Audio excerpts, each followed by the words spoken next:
अच्छी तरीके से क्रियान्वयन के लिए राजस्थान ने डब्ल्यूएचओ के पूरे दक्षिणी पूर्वी एशियाई क्षेत्र का पहला स्थान हासिल किया है कि हमने तंबाकू निषेध के ऊपर बहुत अच्छी तरीके से काम किया। और ये पुरस्कार लेने के लिए डॉक्टर एस.एन. धौलपुरिया वहां गए थे और ये पुरस्कार लेके आए।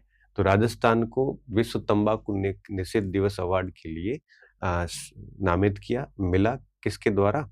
ये आपके डब्ल्यूएचओ के द्वारा, वर्ल्ड हेल्थ ऑर्गेनाइजेशन के द्वारा। राजस्थान ने खूब सारे प्रयास किए, जैसे 500 प्लस तंबाकू मुक्ति परामर्श केंद्र भी बनाए हैं और निकोटिन रिप्लेसमेंट थेरेपी भी दी है। मतलब तंबाकू में निकोटिन होता है, उसको कैसे रिप्लेस किया जा सकता है, इसके लिए कौन सी दवाइयाँ ली जा सकती हैं, इस पे भी काम किया है।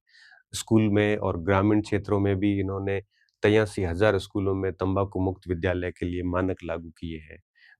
आदर्श गांव में भी 13,744 गांव में तंबाकू नियंत्रण के प्रयास किए हैं। जन जागरूकता के लिए भी गवर्नमेंट ने प्रयास किए। इसी वजह से डब्ल्यूएचओ ने पूरे दक्षिण पूर्वी एशियाई क्षेत्रों में राजस्थान को पहले स्थान पे नवाजा और ये पुरस्कार प्राप्त किया। दूसरा है travel and leisure world's best award 2026। अब इसमें क्या होता है, आपको पता है कि एक पत्रिका है ट्रेवल लीजर, ठीक है। ये क्या करती है, जो भी लोग घूमने आते हैं और पर्यटन के, और वहाँ उनको कैसा माहौल मिला, उनके साथ कैसा होस्ट हुआ, कैसा व्यवहार किया, उसके बेस पे वो लोग क्या करते हैं, रेटिंग करते हैं। और वो एक प्रकार से उसकी पूरी की पूरी थीम बना के देते हैं कि भाई जैसे अपन कहते हैं ना एप्लीकेशन पे फीडबैक देना, रेटिंग देना, उसके बेस पे ये अवार्ड जारी करती है। तो राजस्थान के उदयपुर और जयपुर ने बढ़िया रैंकिंग प्राप्त की है और इनको एशिया के सर्वश्रेष्ठ शहरों में स्थान प्राप्त किया गया है। उदयपुर 12वें स्थान पे रहा है, एशिया में 8वें स्थान पे रहा है और उदयपुर पिछली बार इसमें शामिल भी नहीं था। जयपुर विश्व में 16वें स्थान पर, एशिया में 10वें स्थान पे रहा है। मुंबई को विश्व रैंकिंग में 21वां स्थान रहा है और विश्व के सर्वश्रेष्ठ शहरों में मेक्सिको का सैन मिगुएल रहा है, पहले स्थान पे रहा है। और एशिया का सर्वश्रेष्ठ शहर कौन सा रहा है? क्योटो रहा है। तो ट्रेवल लीजर के द्वारा ये पूरी की पूरी रैंकिंग जारी की जाती है। और रैंकिंग जारी करने का पीछे सीधा सा रहता है कि जो भी पर्यटकों का अनुभव होता है उसके रेटिंग के बेस पे रैंकिंग जारी की जाती है, ताकि दूसरे जब पर्यटक आते हैं तो इस प्रकार की रैंकिंग को देख कर आते हैं। राज्य स्तरीय परिवार कल्याण पुरस्कार। तो परिवार कल्याण ये सीधी सीधा पॉइंट है कि चिकित्सा और स्वास्थ्य विभाग की हमेशा से योजना रही है और परिवार कल्याण के क्षेत्र में उत्कृष्ट प्रदर्शन वालों को सम्मानित किया गया। जैसे जिला स्तर पर पहला पुरस्कार चित्तौड़गढ़ को मिला है, दूसरा सीकर को मिला है, इनको 18 लाख रुपए दिए, इनको 11 लाख रुपए दिए। तीसरा स्तर कोटा को रहा है। पीपीआई यूसीडी सेवा के लिए बांसवाड़ा पहले स्थान पे है। पंचायत समितियों में इटावा को पहला स्थान है। ग्राम पंचायत में हरराजपुर ब्यावर को पहला स्थान दिया गया है। और इस तरह से आप देखोगे तो अगर स्वास्थ्य संस्थानों की बात करें तो पीएचसी गैता कोटा को, नीमराणा सीएचसी को और चित्तौड़गढ़ रावत भाटा को भी इन्होंने सम्मानित किया है।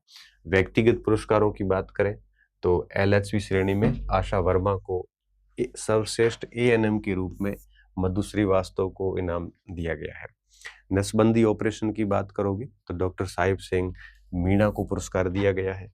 और इसके अलावा आपके कई सारे और भी पुरस्कार हैं, ये मेन पुरस्कार आपको ध्यान रखने हैं।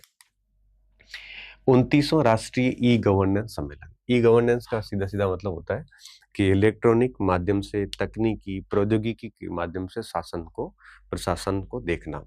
आप किस तरह से देखते हो? तो इनका आयोजन 1 से 2 जुलाई 2026 को किया गया भजन लाल शर्मा के द्वारा और इसके अंदर कई सारे पार्टनर थे, जिसमें आपके ये लोक शिकायत विभाग भी था और आपके सूचना प्रौद्योगिकी मंत्रालय का क्षेत्र भी था और राजस्थान सरकार के जैसे नेस्कॉम वगैरह, एमएनआईटी जयपुर, ये भी इसके पार्टनर रहे हैं।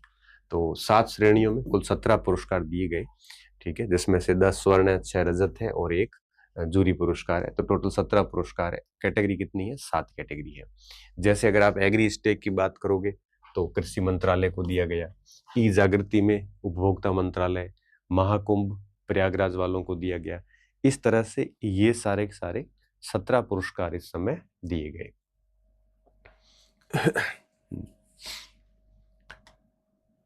ये जूरी पुरस्कार है, सर्वे ऑफ इंडिया के पास में है। और इसके साथ में कई नवीन पहलों का भी इस समय शुभारंभ किया गया। Rajasthan language model training hackathon, smart Rajasthan परियोजना, ऐसी कई सारी नवीन चीजों का इनोवेशन चैलेंज, ई मित्र व्हाट्सएप सेवा, कई सारी नवीन इनिशिएटिव गवर्नमेंट ने लिए हैं। पचपदरा के अंदर देश की पहली ग्रीनफील्ड रिफाइनरी आपको पता है, और मोदी जी ने इसको 4 जुलाई 2026 को बालोतरा के अंदर इसका उद्घाटन किया। ये 79,459 करोड़ रुपए की हो चुकी है, और ये ग्रीनफील्ड है पूरी। रिफाइनरी कम पेट्रोकेमिकल कॉम्प्लेक्स है पूरा का पूरा। पचपदरा आजकल बालोतरा में चला गया है, पहले कभी ये बाड़मेर में हुआ करता था। ये संयुक्त है पूरा, जिसमें एचपीसीएल और राजस्थान सरकार की हिस्सेदारी रहेगी, और 9 MMTPA इसकी क्षमता है, जिसमें से 2.4 पेट्रोकेमिकल रहेगा इसमें। और पहले भी एक बार इसमें आग लगी थी, तो उससे थोड़ा सा विवाद भी हुआ था, आपको आइडिया होगा। ठीक है, ये पचपदरा रिफाइनरी थी। ये नाम इसलिए लिखा है कि इस समय इसका उद्घाटन किया गया था। अन्य विकास परियोजनाएं एवं संशोधित उड़ान योजना, और भी कई सारी विकास परियोजना इस समय लाई गई। इंफ्रास्ट्रक्चर व सौर परियोजना लाई गई। इसके साथ साथ में जैसे जोधपुर में एक नया एयरपोर्ट टर्मिनल इस समय शुरू कर दिया गया। जोधपुर रिंग रोड का काम भी शुरू कर दिया गया है। उड़ान योजना, उड़ान का मतलब उड़े देश का आम नागरिक, जिसमें हवाई अड्डों का विस्तार करना है, और साथ में हवाई टिकटें जो है वो थोड़ी सस्ती करना है, ताकि आम नागरिक भी हवाई सेवा का उपयोग ले सके। तो इसमें क्या है कि अगले 10 वर्ष में 28,840 करोड़ रुपए हम और खर्च करेंगे। इसके तहत देश भर में 100 हवाई अड्डे और बनाएंगे, और 200 आधुनिक हेलीपैड का भी विकास किया जाएगा, क्योंकि जितनी हवाई सेवाएं अधिक होगी, आम व्यक्ति उस तक जुड़ सकेगा। तो उड़ान योजना की फुल फॉर्म यही है, उड़े देश का आम नागरिक। एक उड़ान योजना सैनिटरी पैड से रिलेटेड भी है, वो IM शक्ति से रिलेटेड है, मतलब इंदिरा गांधी महिला शक्ति से रिलेटेड है। ये उड़ान योजना हवाई जहाज से रिलेटेड है, हवाई यात्रा से संबंधित है। राजस्थान फुटबॉल संघ एक्सीलेंस अवार्ड, ये कार्यक्रम बीकानेर में आयोजित किया गया, और सर्वश्रेष्ठ जिला संघ और प्लेयर ऑफ द अवार्ड पुरस्कार किससे मिले? जिला संघ का पुरस्कार जो है वो बीकानेर को मिला है, और जिला संघ का। और पुरुष वर्ग में ये पुरस्कार सीकर को दिया, महिला वर्ग में किसको है? बीकानेर को। प्लेयर ऑफ द ईयर का जो खिताब है वो बीकानेर की महिला हंसा कंवर ने जीता है, और पुरुष वर्ग में ईशान राजौरिया ने जीता है, जो जयपुर से रिलेटेड है। इसके अलावा क्लब श्रेणी के भी कई पुरस्कार हैं जो क्लब वगैरह को दिए जाते हैं। आप तो ये इनके याद रख लेना, ईशान राजौरिया का नाम और हंसा कंवर का नाम। 72 नेशनल फिल्म अवार्ड्स, तो जयपुर के तनुज भाटिया की एक डॉक्यूमेंट्री है 75 ईयर्स ऑफ NDA को 72वें नेशनल फिल्म अवार्ड्स में सम्मानित किया गया है। और NDA मतलब national defence academy, not national democratic alliance.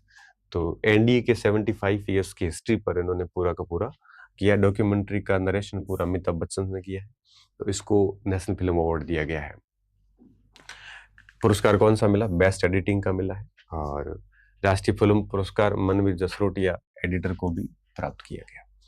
17वां राष्ट्रीय एग्रीकल्चर लीडरशिप अवार्ड, ये 8 जुलाई 2026 को नई दिल्ली में दिए गए, और यूपी और गुजरात इनको ये विजेता राज्य रहे यहाँ पे। ठीक है, तो एग्रीकल्चर लीडरशिप जनरली जो जैविक खेती वगैरह इसको बढ़ावा देते हैं या जल संरक्षण को बढ़ावा देते हैं, उसके लिए इस प्रकार के अवार्ड दिए जाते हैं। तो एग्रीकल्चर लीडरशिप के अवार्ड या तो जल संरक्षण किया हो, ज्यादा जल खराब नहीं किया हो, और मिट्टी का डिग्रेडेशन नहीं होने दिया हो, मतलब जमीन का उपजाऊपन बनाए रखा हो, तो इस हेतु यूपी और गुजरात इन दोनों ने ऐसे कार्य किए, इस वजह से इनको यह अवार्ड दिया गया। गुरुकुल सम्मान जो हीरानंद कटारिया को दिया, ये गुरुकुल योग संस्थान जयपुर से रिलेटेड है, और यहाँ पर वुशु और कबड्डी जैसे खेल भी खिलाए जाते हैं। पहले इनको हीरानंद कटारिया को गुरु वशिष्ठ अवार्ड पहले भी दिया जा चुका है, तो इनका थोड़ा ध्यान रखना। Diamond of Asia international award, इनके विजेता डॉक्टर मीनू बेरीवाल। ठीक है, और इनको किस लिए दिया है? सामाजिक जागरूकता और महिला सशक्तिकरण के लिए काउंसलिंग करने के लिए दिया है।